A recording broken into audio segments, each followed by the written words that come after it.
হঠাৎ করেই খবর পেলাম আমার শুভ বয়ফ্রেন্ড মারা গেছে। কিভাবে মরেছে জানো? গাড়ি অ্যাক্সিডেন্ট করে। তারপরে কি করব, রেডি হয়ে যাচ্ছি, এই প্যান্টটা আমার শুভ বয়ফ্রেন্ড দিয়েছিল, তো এটা পরলাম আর একটা টপ পরে নিয়েছি। তারপরে দেখি যে আমার প্যান্টের চেন আটকায়নি, তো চেনটা আটকে নিলাম। তারপরে আমি যদি কালো হয়ে যাই তারপরে তো আমার আর কোনো বয়ফ্রেন্ড থাকবে না, তার জন্য আমি এই শার্টটা পরে নিয়েছি।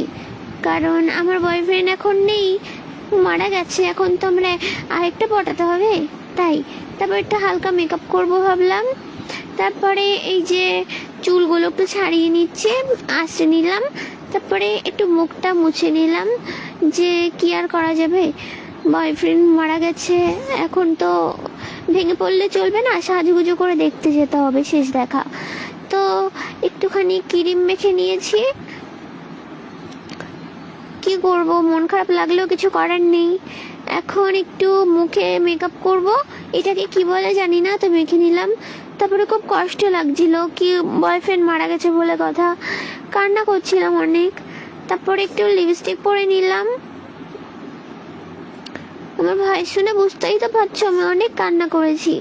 তারপরে একটু কাজল পরে নিয়েছি।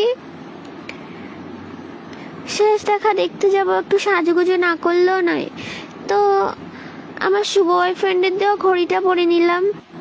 তারপর আমি রেডি হয়ে গেছি, এবার আমার শুভ বয়ফ্রেন্ড মারা গেছে সেখানে যাই। টাটা।